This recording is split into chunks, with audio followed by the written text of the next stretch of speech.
Well, good morning.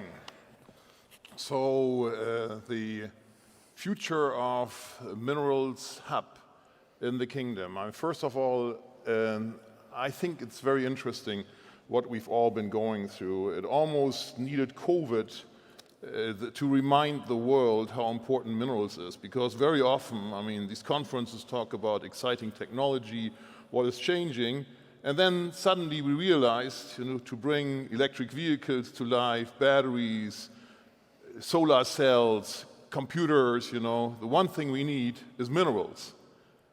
And we realized it through the supply chain issues.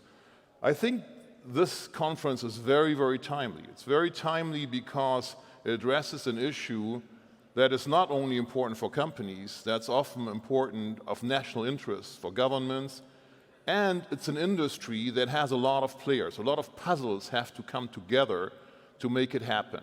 So I'm very, very happy to be having this panel here today and having it at this great conference, because it brings together three very crucial constituents that are needed to be successful in the minerals industry.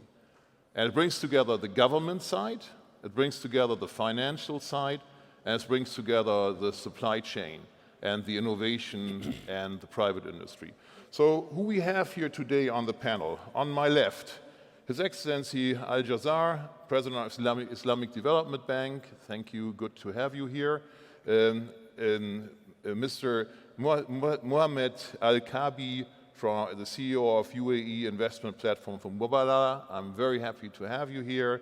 Then Abdullah Zamil, the chairman of GIB Capital. Very happy to have you here. And Ben-Schoeman and Abdullah, Dr. Abdullah Mwanga, Commissioner of Minerals from Tanzania. Happy to have you here. And then Ben-Schoeman Geldenhuys, CEO of Tamarack. So everybody's going to share their unique perspective. Let me start with you. On the government side. So I'm not following this. I'm going to start with the government side. Get the perspective from the government first. So let me start with you, Dr. Mwanga. So as a government representative, having experienced what the minerals industry has been going through, what has been your experience, and then translating in what would that mean for a valuable mineral hub to be created? Well, first of all, I would like to thank the Kingdom of Saudi Arabia for organizing this very important event, that we can discuss different issues in the mining sector.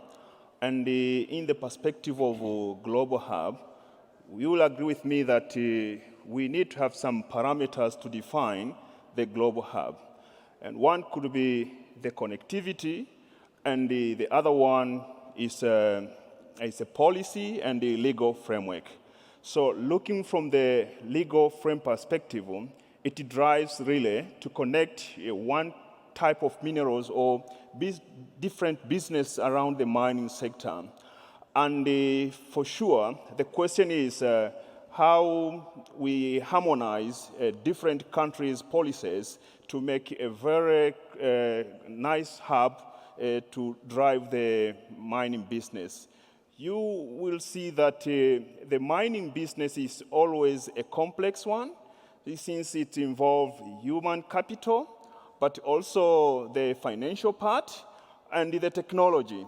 So it's not obvious that you can find in one country they have all these together. And now you see in different countries they might have different regulations, and in that case you see that for the investors then it becomes very important to understand the stability of those legal frameworks and so forth. So it is really important that for the world to think, although it's very complex, to harmonize the legal framework so that we can explore the resource from different parts of the world. Thank you. Very good, very good. So you're basically saying one of the aspects is, first of all, it's an ecosystem, which we talked about, and we'll get to a major part of the ecosystem right now, is because it's very capital intense. Yes. It needs long-term capital, and needs people who have a very calm nervous system, because as commodities have it, they swing a lot, and we've seen that in the last 24 months quite drastically, in this case to the positive. So I think, and you also mentioned the legal frame, we'll get back to that, but let's go to the financial side. I mean, His Excellency Jassr, you know, so you are the president of the Islamic Development Bank. Given the importance of the mining industry, you know, in the Islamic Development Bank, you know, what are the main challenges that you see there that countries have dealing with the sector? Bismillah ar-Rahman ar-Rahim. Thank you, Klaus. And I want to also thank Minister Al-Khuraif and Vice Minister Al-Mudafer for organizing this conference and for inviting me to participate. As you know, the Islamic Development Bank has 57 country members, from Latin America all the way to Africa, to Asia, to Europe.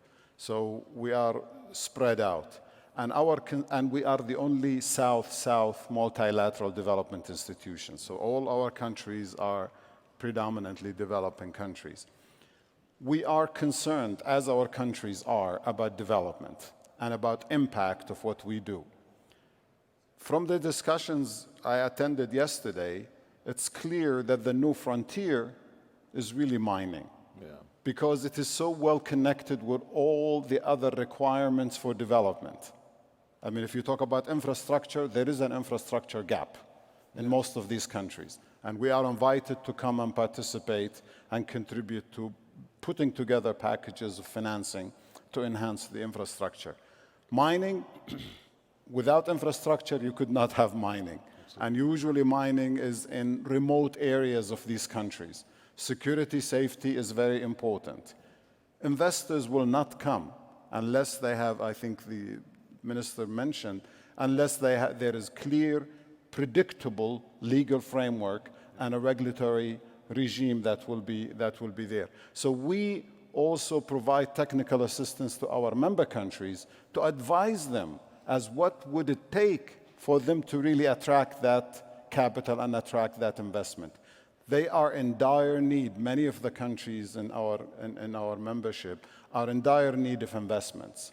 And I think now, with the increasing demand and the increasing prices of many of these minerals, copper and what have you, we can help them and guiding them. So your advice goes far beyond just giving the capital. You'd start with telling them what is attractive for investors. Exactly. I mean, and helping also on the legal framework. Yes. You know.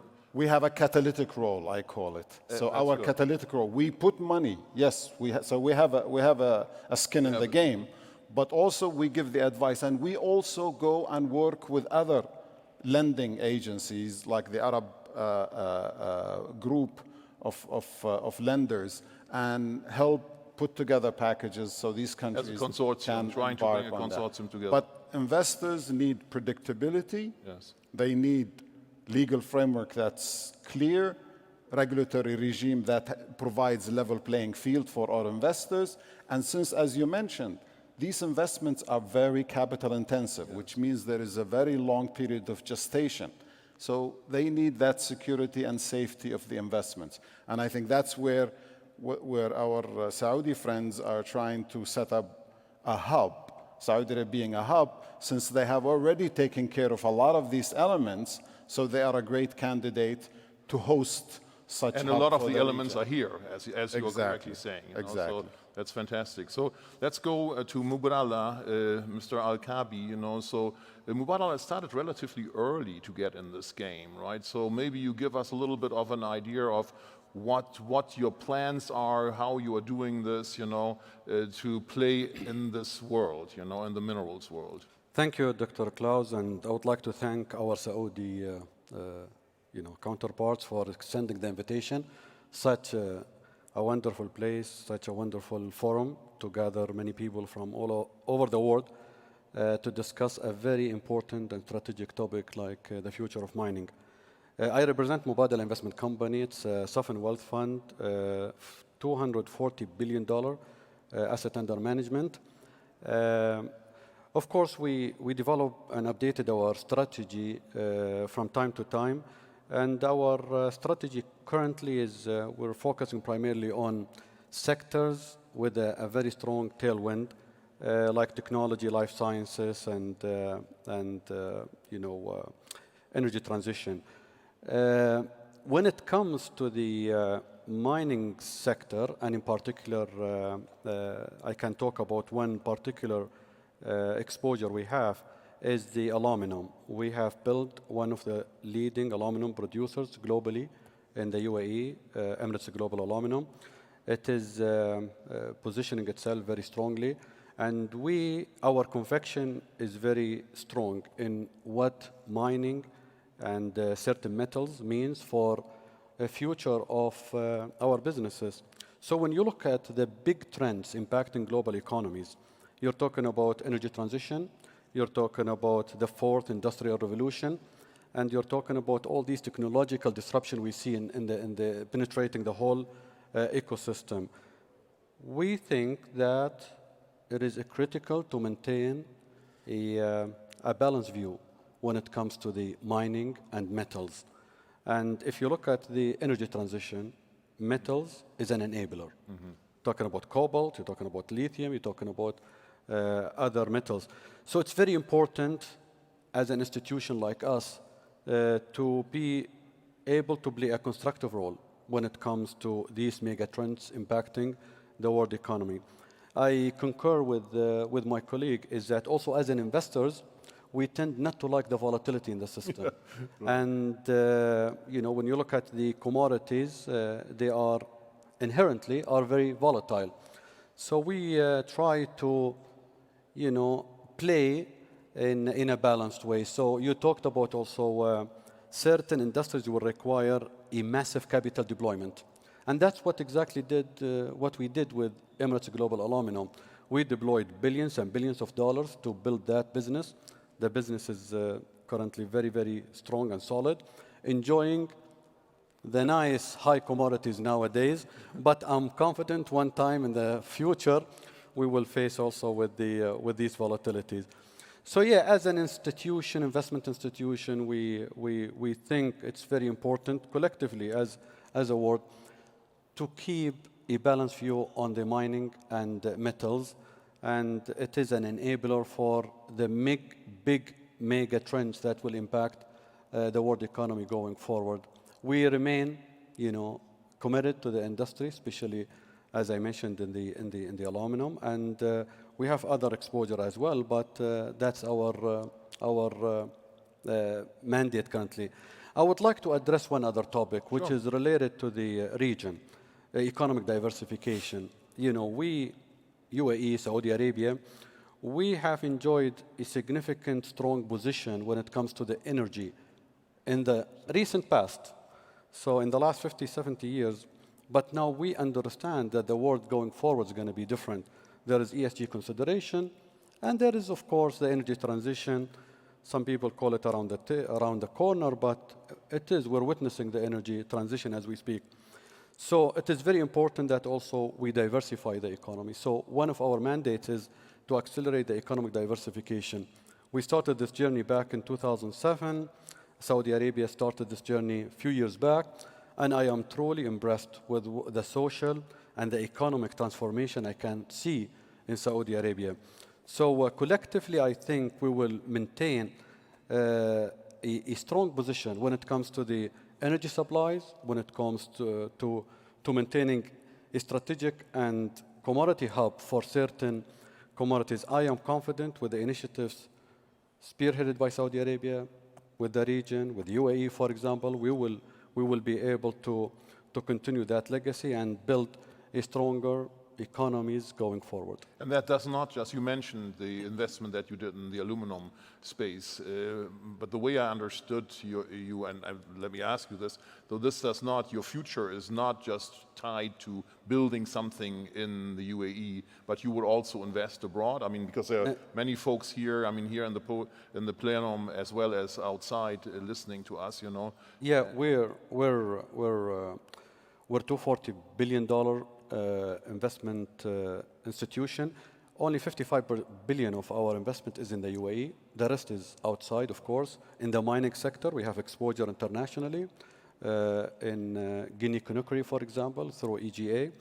And yes, definitely it's part. But one issue we realized just last year, not only us, but I think the rest of the world, that we're heavily exposed to in the supply chain. To a certain geographical areas globally. And I think with time we will see onshoring certain activities. So we will try to play a constructive role when it comes to balancing the supply chain globally. It's an ecosystem. It only will work if the ecosystem works. Absolutely. Absolutely, yes. So GIB Capital, you know, Mr. Zamil, you have had the nerves and you have invested in this space, you know. And when we talked before, you said you are planning to continue this, you know. So and you've broadened the regional reach. I mean, historically coming from Bahrain, now also being in the broader region, being here also, you know. So maybe you want to comment on how you see the mineral industries. Well, thank you, Dr. Klaus. Let me pick up on what His Excellency Dr. Mohammad Jassr said on the need of infrastructure. And there's no doubt that the countries that participate today in the region when it comes to mining and minerals have put in a lot of investment when it comes to infrastructure, whether it's ports. His Excellency Khalid Al-Faleh talked yesterday about the 8,000 kilometers of rail. So on the infrastructure side, for the past 40, 50 years, the region have put in what is needed to expand the economy, whether it's for metals and minerals or others. The challenge going forward is the soft structure, which is the regulatory framework, and especially the one that has to do with financing those projects. Mining, you cannot do a vanilla type financing when it comes to mining. It's very long term, it's very complex. It usually involves governments in between, multinationals. So we've got to really work on expanding and enhancing the regulatory framework when it comes to financing beyond what we currently have. One area that needs to be looked at, in my opinion, quite heavily is the debt capital market. I think there's a tremendous amount of opportunity for us to expand the debt capital market in terms of bonds or sukuk, maybe go 2-3 steps deeper than what we currently have, learn from what goes on around the world. Now, the importance of this whole scheme of mining and minerals, as you know, Mark this morning talked about where will capital come from. We all know that the investment will expand. Yesterday, there was a lot of talk about the need and demand going up because of renewables, because of the EV, and so on. That by itself will require, in my opinion, a much deeper requirements for financing those projects. We are on the road to recovery from COVID, no doubt. It's not linear. Countries will probably have different challenges going forward, but when things stabilize, when disruptions are less than they are today, the demand will pick up, and we just don't want to be falling into the trap of shortages again, that's like what we've had last year, and we're currently also... Which is almost unavoidable from where we are today, right? Today, yes, but I think we can do much better planning. the region itself. So what would be your recommendation to make that happen? Because this has been a problem in the minerals industry as long as I can think, you know, so that there are these cycles, we call them cycles, but in reality they are not really cycles, but it's cycling down, you know, cycling up, you know, but is there anything that you would see that could enhance that also from the financing side? Let's be real. I mean, financing clamps up when prices are low. Projects can't get secured. You know, so it needs folks like those three that we have here on the podium. You know, otherwise this industry cannot stabilize. You know, that's why I think it's so important as an enabler also for a hub. You have that here in the region, which is unique, to be honest. You know, you have a deep understanding of this. Well, there is appetite. Multinationals that are in the field are interested to come in. The question that always comes to mind is economic stability, the availability of financing in the region, the regulation when it comes to financing, and or the mining industry and the ministry that is in charge. Well, keep in mind, the government gets involved in mining whether we like it or not. This is the nature of the business. There needs to be an open dialogue between companies that are interested in mining as well as the government and the regulators in that field. And I think, I mean, if we look at Saudi specifically in the past couple of years, and this was mentioned yesterday and even prior, the focus of NIDLIP, very specific mining, in addition to what we've seen in the past, which is logistics, industry, energy, and so on. But mining is a pillar in Saudi, and I'm sure other countries in the region also look at mining as a major pillar of its economic prosperity. I think it's beyond words. I think it's countries clearly are spelled out. I mean, it's the third pillar of the economic development. Very, very important. And I don't think that that exists in other places. You know, you're absolutely right. That is unique. You know. So let's go also to the industrial side. Mr. Geldenhuys, you know, CEO of Tamarack, you know, you are representing the industrial side, but you're representing a part of the industrial side, which is not the producer side, which is what we've been talking about, the ecosystem, you know. Maybe you talk a little bit about what innovation is going on there and what you see is happening to foster this innovation. Thank you very much. Yes, so we really look at the picks and shovels side of the mining industry. And that's really, how do you get the things to these mining hubs, a mining district where mines are being developed. And if we look at the necessity based on historic precedents and the things we've seen, I think there's a unique opportunity as countries look at creating a nurturing environment for mining to look at how does that ecosystem on the supply chain play into that. So for instance, if we look at these things, it all boils down to literally all three aspects in the ESG conversation from our point of view. In the first instance, if you look at the supply chain on the picks and shovels as a metaphor, if you do that more efficient, you're actually looking at environmental benefits. If you look at how you then bring those picks and shovels into a mining hub, a precinct, and you say, what does that mean for society? How do we actually empower and uplift and develop that society? That ticks another box, which I think the industry is passionate about. And then from a governance side, I do think that supply chain experiences across the mining industry have revealed that efficiency in the governance of supply, the picks and shovels, adds to economic return and prosperity across the development of these minerals, because it's all very necessary to actually get those minerals liberated for the beneficiation that then consequently follows. So from our point of view, when we look at jurisdictions that's emerging as mining hubs, we believe the conversation is necessary on that supply chain input. And I certainly look forward taking this Mining Minerals Forum as the start of the conversation, to look back in future on the outcomes of how you actually get that right. Mm-hmm. And having a platform, do you know any other forum where the the industry comes together in this way and also brings to the table those players that are playing a role in the ecosystem to innovate in the industry. The industry has been traditionally not very fast on innovation side, but there is a lot of innovation going on there. There is certainly a lot of innovation. I think there's an age-old saying, and we certainly come across it from a Tamarack point of view, that mining companies love to be first to be second when it comes to innovation. Well, the safety aspect is one why there's a strong safety culture. You don't want to try out things, but in general, that's holding folks back. Yeah. You asked me about. There are certainly other conversations across the globe that run for mining, and they all serve different purposes.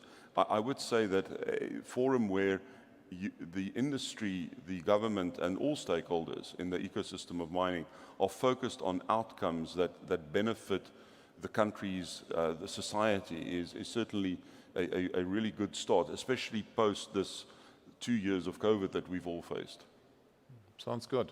Sounds good. So, Dr. Mwanga, if you had one wish, I mean, you addressed already one point. You said, I would like to have some forum where we could kind of harmonize or exchange views on what have been beneficial frameworks, legal frameworks, But if you look at your country's experience, in this industry, and you look at the potential of having a forum like this, a meeting place once a year, where things that are of relevance to your government are discussed. What were the things that you would wish that would come to the table?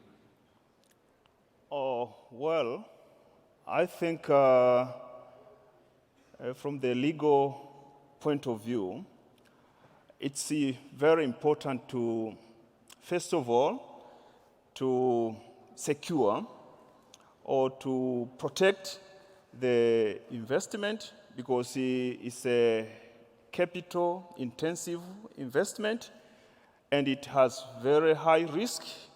So as a government, you should also think that you put some rules that will protect the investors' capital, but at the same time, you have to be in a position that during the mining operations, there should be some balance between the mining and the environment. We know that we are enjoying the environment because the environment is good. But from the mining perspective is that when we mine, we destroy the environment. Mm-hmm. And we cannot say that we can stop doing mining because we need development. Like we are sitting here and discussing and everyone is seeing us is because of the mining that we produce different metals, and these metals now make some equipment and devices that we can communicate and so forth. But they strike a balance between the environment and mining should be a very important part. For the investors, they try to maximize their capital, meaning that minimizing the cost to achieve a good profit. So the government now has to stand somewhere that the investors, they are getting profit, but at the same time, they are doing their responsibilities to ensure that the environment and the health to the community remain good. So basically a balance between those desires of society saying, I want nature to be preserved, and communities probably to also see the benefits coming to their communities. At the same time, you need to be attractive for investors. Exactly. And how do you find a balance for this, and how do you have a kind of a social contract, basically, right? Is that a fair way to? Yes, it is. For example, if I take an example of our regulations, it provides the responsibility of the investors. And one of them is to get a consent to the community. So the moment they got this consent and involving into community activities, you will find that the community and the investors, they are living harmoniously without any problem.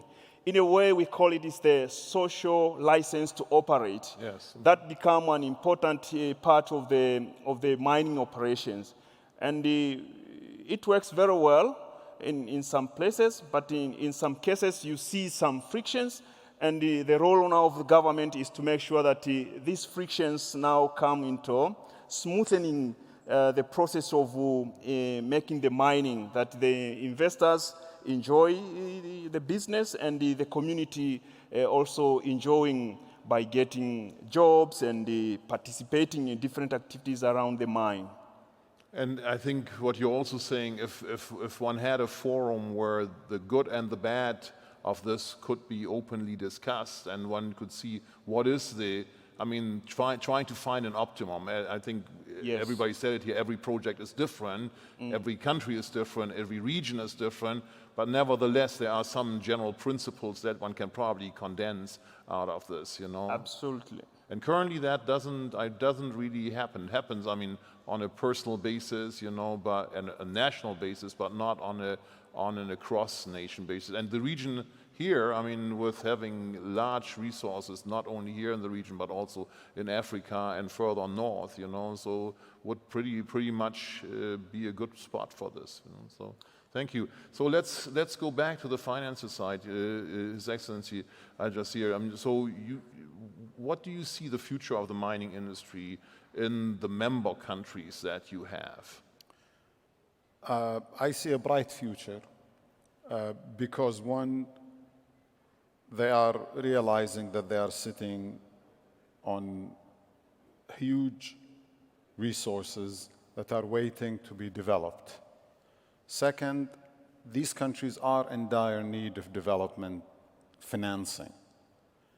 And the good thing about mining, that's why it's expensive, but also all the infrastructure you develop for mining will be used also. If you build a road or a railway, look, for example, we built the railway from Good from examples. the north. We wouldn't have been able to build the aluminum system. But also without now it. passengers. Yeah. So it's not just the aluminum, Yeah. but the passengers are coming from northern Saudi Arabia to central to eastern. So you remember Hirschman, the forward and backward linkages, it's back in action. Yeah. And I think these countries are in dire need of these investments. But these are very expensive. And we need to get probably a PPP arrangement where the governments, like Abdullah mentioned, they will always be there, the governments in mining, at least at the outset. And we need the financial sector, the investors community to come in. And we need also to marshal the new technologies, because with technologies available today, I think Robert Friedland mentioned some of these technologies. The possibilities are great, and they cannot afford not to develop these resources now. And therefore, I think the Islamic Development Bank, because of its large membership and because of the goodwill it can bring to the table, in addition to the money it can lend, I think we can play a role in trying to mitigate these risks. Yes. You can never eliminate these risks, but you can mitigate them. Mm-hmm. I think the more we can mitigate those risks, the more these investments are going to flow into these countries, and the more these countries will be developed, which is the mission of the Islamic Development Bank. We are not a profit maximizer, we are a development maximizer.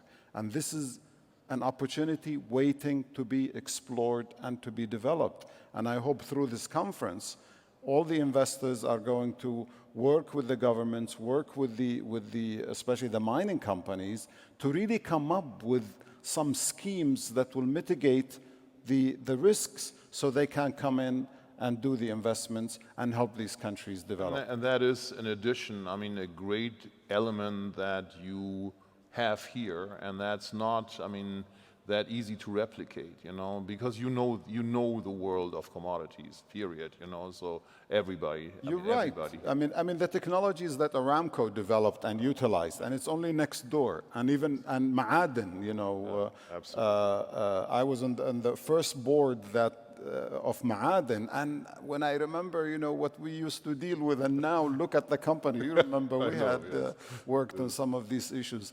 I mean, it's amazing. The gestation period is long, so you need to persevere and you need to be patient, both the investors and the operators. But once it works, it's a great social investment. That's the other thing. I mean, that's the other thing. I mean, the benefits. I mean, you mentioned infrastructure, employment, all these education. You know, we've seen this again and again and again. You know, those are benefits that we shouldn't forget. You know, and I think for most nations, you know, that have resources, this is a great way to continue to develop, and having more of this, obviously. Would be fantastic, you know. But also, just one final point. Yeah. I think mining companies most probably have shed the legacy of the colonial past, because that's the thing, the problem, the image that is staying in the minds of some of the countries that are hosts to these companies. I think that has really been taken care of. But the companies need to be conscious. And I think the discussions we had yesterday, clearly they are very conscious of that. And therefore, the social impact on these economies and on those communities. Yeah, this was what Dr. Mwanga was saying, you know, exactly. So, exactly. I mean, in the end, we in this industry, you need a license to operate. We always say kind of license, if a company needs a license to be in society, but in this case, you really need a license, you know, so, and it's very important, you know. So going to Mubadala, you know, so if you look at the projects that you've done, you know, I mean, are there any recommendations to people who come to you and in this minerals world, you know, where you'd say, please make sure that you have this and this and this and this lined up, you know, that will make it so much easier. These are the criteria that we're looking at, you know, that will make it so much easier, you know, for us to say yes. Well, from an investment lens, I would say that one key component of our activities going forward, especially, I mean, if we're talking about the mining activities, is a ESG consideration. And I've seen it, you know, from my previous, you know, career with the oil and gas industry. And I hate to see that the mining activities fall into the same track like the upstream or integrated oil and gas companies, where the climate change was a relevant topic to them, I would say almost 20, 25 years back, but some of them were in a state of denial. And it was too late later on to be in a proactive mode. So nowadays there are trying to That's a change also in the world, right? I mean, ESG without, if it's not ESG, you can't do it anymore. It is, right? so... Which plays into the hands of what we just discussed, which is so good.